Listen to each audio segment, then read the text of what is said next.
क्या है दोस्तों? कैसे हैं आप सब लोग? उम्मीद है सब ठीक ठाक होगा।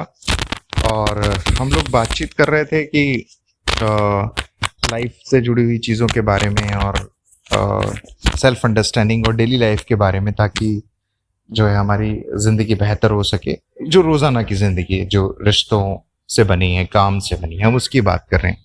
तो उसी बात को आगे बढ़ाते हुए आज मैं वो देख रहा था, उपनिषद गंगा है यूट्यूब पे, आप भी देख सकते हैं। 60 एपिसोड है, जो मैंने जिक्र पहले भी किया हुआ है। हर एपिसोड बहुत अच्छा है, शानदार है। उस उपनिषद गंगा में आज मैं एक एपिसोड देख रहा था। तो उस एपिसोड के बारे में बताने से पहले मैं आपसे पूछना चाहूंगा, आपने वो ऊंट की कहानी सुनी है? अ, चलिए कोई बात नहीं। अगर आपने सुनी है तो बहुत अच्छी बात है, और जिन्होंने नहीं सुनी उन्हें मैं सुना देता हूँ, ताकि फिर उसी कहानी से हमारी आगे की बात जुड़ी हुई है। ऊंट की कहानी ऐसी है कि एक राहगीर होता है जो लंबी यात्रा पे निकला है किसी काम व्यापार की वजह से, और रास्ते में रात हो जाती है। तो उसे कहीं मजबूरी में रुकना पड़ता है। तो वो एक एक घर होता है, वहां पर जाता है। और उस घर में जो इंसान होता है उससे बोलता है कि भाई मुझे आपके यहाँ रुकने की परमिशन दीजिए, क्योंकि मैं फिर सवेरे निकल जाऊंगा। तो वो कहते हैं कोई बात नहीं, आप रुक जाओ, किसी को दिक्कत नहीं। तो वो कहते हैं मेरे एक ऊँट है जो बाहर खड़ा है, मैं उससे जरा बिठा के आता हूँ। तो वो कहता है ठीक है, बिठा के आ जाओ। तो वो बिठाने के लिए जाता है, तो वो उसे बिठाने की पूरी कोशिश करता है। परेशान हो जाता है, ऊँट बैठता नहीं है। वो वापस आता है अपने उस इंसान के पास जो घर में रहता है, उसको बोलता है कि देखिए मेरी एक प्रॉब्लम आ गई है, मेरा ऊँट बैठ नहीं रहा है। तो वो कहते हैं आप कैसे बिठाते हो? वो जो इंसान उस घर में रहता है वो उससे पूछता है कि तुम अपने ऊँट को डेली कैसे बिठाते हो? तो वो कहता है कि मैं उसके गले में रस्सी बांधता हूँ, उसको लटकाता हूँ और फिर खूंटा ठोक के उसको बांध देता हूँ। वो उससे कहता है कि चलो ठीक है, आप एक काम कीजिए, आप वैसा ही कीजिए। बट वो कहता है कि अरे भाई वो तो मैं कर लेता, ना मेरे पास रस्सी है ना ही खूंटा है। वो कहते हैं परेशान मत हो, तू सिर्फ जैसे करता है ना वैसे एक्टिंग करना, तेरा ऊँट बैठ जाएगा। वो कहता है अरे मजाक कर रहे हैं आप। वो कहते हैं नहीं मजाक नहीं कर रहा, जाके ट्राई कर। वो जाता है, वैसे ही करता है, उसके गले में एक्टिंग करता है, गले में रस्सी बांधने की, खूंटा खोदने की, और ऊँट को बोलता है बैठ जा, तो ऊँट बैठ जाता है। वो एकदम सरप्राइज होता है, खुश हो जाता है कि भाग के अंदर आता है, कहता है कि भाई साहब आपने जो बोला वैसे हुआ, ऊँट बैठ गया। वो कहता है ठीक है कोई बात नहीं, चल खाना वाना उसको खिलाता है और सवेरा हो जाता है। फिर सवेरे जब वो ऊँट को उठाने के लिए जाता है राहगीर, फिर ऊँट नहीं उठता, फिर परेशान होता है, फिर अंदर आता है, फिर उनसे बोलता है भाई साहब अभी उठ नहीं रहा है। वो कहते हैं जैसे तू उसको उठाता है ना, हमेशा वैसी एक्टिंग कर। तो वो वापस जाता है, ऊँट को वैसी एक्टिंग करता है, खूंटे को बाहर निकालता है, रस्सी को गले में उतारता है, ऊँट ऊपर उठ जाता है। वो एकदम खुश हो जाता है, सरप्राइज होता है और भाग के अंदर आता है, कहता है आपने जैसा बोला वैसा हो रहा है। तो वो कहता है कि आप इसका क्या रीजन है कि ऐसा क्यों हो रहा है, कि ऊँट को ना तो रस्सी थी ना खूंटा था, फिर भी वो ऐसा क्यों हो रहा है? वो कहते हैं कि एक्चुअली सारा खेल जो है ना माइंड का है। जो सारी स्टोरी है, जो खेल है, वो मन का है। ऊँट ने ऐसा मान लिया है, वो हर बार इतना आदी हो चुका है ना चीज का, कि भाई आप उसे डेली ऐसे ही बांधते हो, ऐसे ही खोलते हो, तो वो वैसे ही एक्ट कर रहा है।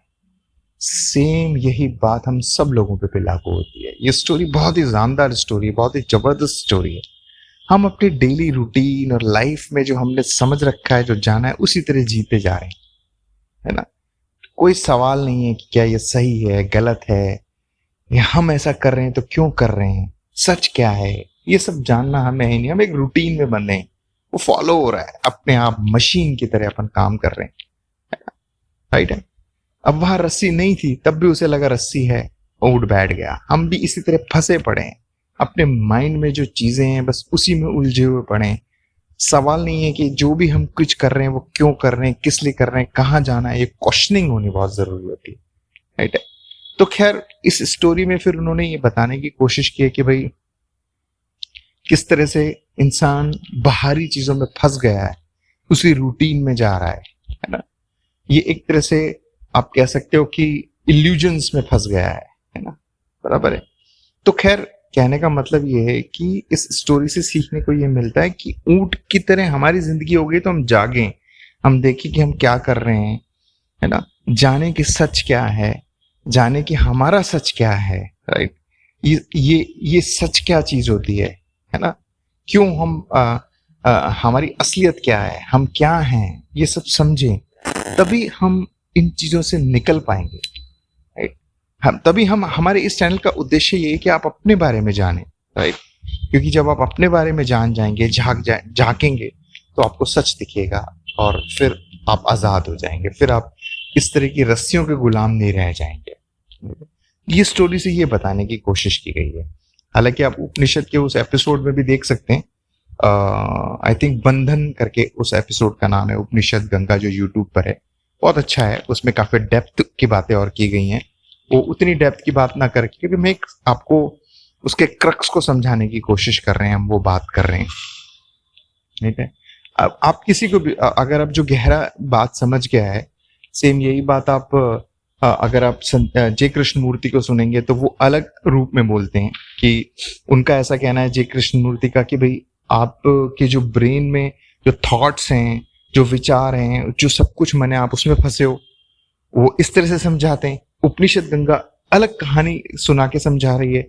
आप संदीप माहेश्वरी को सुनेंगे तो संदीप माहेश्वरी भी यही बात बोलते हैं, लेकिन उनका बोलने का तरीका अलग होगा, समझाने का तरीका अलग होगा, एसेंस अलग होगा, है वही चीज। ओशो को सुनेंगे, ओशो भी यही बात बोलते हैं कि किस तरह से हम इस तरह के माया जाल में या अपने मन के अंदर या अपने थॉट्स में फंस गए हैं और उसी तरह जीते चले जा रहे हैं, जबकि हमें असलियत का नहीं पता, ना ही हम सवाल कर रहे हैं, राइट है। तो अब सवाल ये भी आता है आपके मन में, ये भी आएगा कि भाई हम जागे कैसे, है ना। ठीक है भाई, ये सब हो रहा है और ये सब चीजें, जीवन तो जीना है। अक्सर किसी से ये बातें करो तो वो बोल देता है अरे भाई तो क्या करें, कमाए नहीं, खाए नहीं, बच्चों को संभाले नहीं। अरे भाई ये सब करना जरूरी है, लेकिन जागना भी जरूरी है, सवाल करना भी जरूरी है, सही चीज समझना भी तो जरूरी है, राइट। तो वो आता है सेल्फ इंक्वायरी से, सवाल करने से, ठहरने से। अपने काम तो आप करते ही रहो, और सवाल ये भी आता है, मैं उनका भी एक मन में क्वेश्चन ये भी आ सकता है आप लोगों के कि भाई अगर ये जान भी लिया तो क्या, है ना। तो उससे फायदा ये है कि जो जरूरी चीजें होंगी आप और बेहतर करोगे, अपने परिवार की सुरक्षा, अपने परिवार का भरण पोषण, फाइनेंशियली जो आप ध्यान देना है वो ध्यान दे पाओगे, अपने आप पे ध्यान पाओगे, हेल्थ पे ध्यान दे पाओगे, क्वालिटी लाइफ जी पाओगे, गलत चीजों में नहीं फंसोगे। ये सब होता है जब आप अपनी सेल्फ इंक्वायरी करते हो, अपने बारे में समझते हो, तब आप वैसा जीवन जीते हो। अदरवाइज तो जो आपको लग रहा है वही आप जी रहे हो, देख रहे हो आसपास के भैया लोग नशे पत्ते कर रहे हैं और एंटरटेनमेंट में घुसे पड़े हैं, मोबाइल में ही घुसे पड़े हैं, रील ही देख रहे हैं, काम की तरफ ध्यान नहीं है, राइट। माँ बाप परेशान हो रहे हैं, उनका टेक केयर नहीं कर रहा, बच्चे की पढ़ाई पे कोई ध्यान नहीं दे रहा है ना। माँ बाप बूढ़े हो रहे हैं तो उनसे झगड़ा कर रहे हो, पति पत्नी आपस में झगड़ रहे हैं, डिवोर्स हो रहे हैं, है ना। ये सब इसलिए हो रहा है क्योंकि हम अपने बारे में नहीं जान रहे हैं।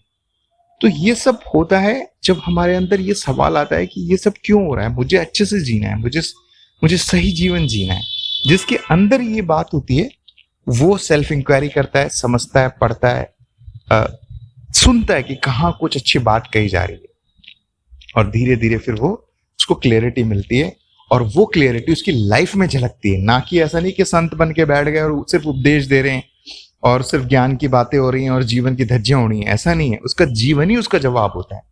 उस इंसान के चेहरे पर एक शांति होती है, उसके परिवार में उसके जो रिलेशनशिप्स होते हैं वो बहुत अच्छे होते हैं, वो काम पे अच्छे से फोकस कर रहा होता है, चीट नहीं कर रहा होता, ईमानदारी से काम कर रहा होता है, राइट। क्योंकि यही तो आपको करना है, वरना तो वैसे भी एंड ऑफ द डे आप जिस तरह से जब लोग जिनकी मौत होती जा रही है या डेथ होती है, एक दिन आपकी भी होनी है। ऐसा तो है नहीं आप अमर हो, एंड ऑफ द डे आप भी मरोगे, लेकिन क्या मरने से पहले जो जीवन है एटलीस्ट वो तो ढंग से जिया जाए, समझा जाए, वही तो मोरल ऑफ द स्टोरी है। अदरवाइज जिसको ऐसा लगता है नहीं नहीं मुझे ये सब सुनना नहीं है, मुझे ये सब ज्ञान की बातें नहीं चाहिए, मैं तो जैसा जीरा जीऊंगा वैसे जीऊंगा, वैसे ही मरूंगा, that's all, it's up to you, ये आपका डिसीजन है। इसमें कोई आपसे कोई बंदिश नहीं कह रहा कि नहीं जबरदस्ती सुनो, जबरदस्ती समझो, अच्छा बनो। आप बोलोगे छोड़ो भाई मुझे नहीं सुनना, मुझे तो ऐसे ही जीना है, मुझे तो ऐसी गालियां देनी है, मुझे तो ऐसे ही कोसना है दूसरों को, मुझे तो दोष ठहराना है दूसरों के ऊपर, मुझे अपने अंदर अंदर ही जलना है और मुझे ऐसे सेवन करनी है चीजों की ताकि वो, तो इट्स अप टू यू, आपके ऊपर है, इसमें कोई जबरदस्ती नहीं कर रहा है कोई। लेकिन जो लोग ये सवाल कर रहे हैं अच्छा जीवन जीने की, ये उनके लिए है। तो चलिए नेक्स्ट एपिसोड में और कुछ अच्छी बातें करते हैं। सुनने के लिए बहुत बहुत शुक्रिया, धन्यवाद।